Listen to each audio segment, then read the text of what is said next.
জড়িয়ে ধরে বলতে চেয়েছিলাম ভালোবাসি, সে কথাটা বলা হয় না। ভালোবাসার মানুষটাকে কখনো ভোলা যায় না, কারণ ভালোবাসা তো ওই মন থেকে হয়, ভুলবো কিভাবে এটা বলেন। লেখাপড়া বন্ধ হওয়ার কারণ হলো একটি মেয়েকে অনেক পছন্দ করতাম, তাই আসলে মেয়েটাকে আমি ক্লাস 1 থেকে অনেক পছন্দ করতাম। ওই লেখাপড়া ছেড়ে দিয়েছিল, আমি ওর জন্য লেখাপড়া ছেড়ে দিয়েছিলাম, কারণ ওকে ভালোবাসি। কিছু পেতে হলে কিছু ছাড়তে হয়, এরকম সে পড়ালেখা ছাড়ছে, তাই জন্য আমিও ছাড়ছি।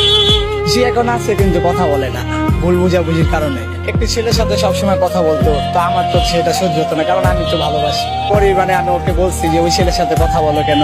আমি বললাম তোমার জন্য আমার লেখা পড়া সব ছেড়ে দিলাম, আমার ভবিষ্যতে আমি অন্ধকার করে, তুমি আমার জন্য কি করলাম, বিনিময় তুমি আমার ধোকা দিলা। তৃতীয় ব্যক্তি যারা আছে তাদের উদ্দেশ্যে কি বলবো ভাই, তারা মানে ভালোবাসাটা ভাঙতে জানে। প্রথমে দেখায় যে আমি ভালোবাসি, মেয়েদেরকে যেভাবে পটানো লাগে, টাকা পয়সা দেখায়। আসলে ভালোবাসা তো আর টাকা দেওয়া হয় না, ভালোবাসা হলো ভাই মন থেকে। আবার মেয়ে হলো আমাকে উপরে উপরে ভালোবাসে, কিন্তু আমি তো মন থেকে ভালোবাসি। আমার অনেক কষ্ট হয়, কিন্তু তার তো কষ্ট লাগে না, কারণ সে তো আমাকে ভালোবাসে নাই, আমার টাকাকে ভালোবাসে। আমার হিসাবে টাকাকেই ভালোবাসে। প্রকৃত ভালোবাসা তারা বুঝে। কিছু কিছু মেয়ের হলো টাকার পিছে দৌড়ায়, কিন্তু কিছু কিছু মানুষ আছে যারা প্রকৃত ভালোবাসে।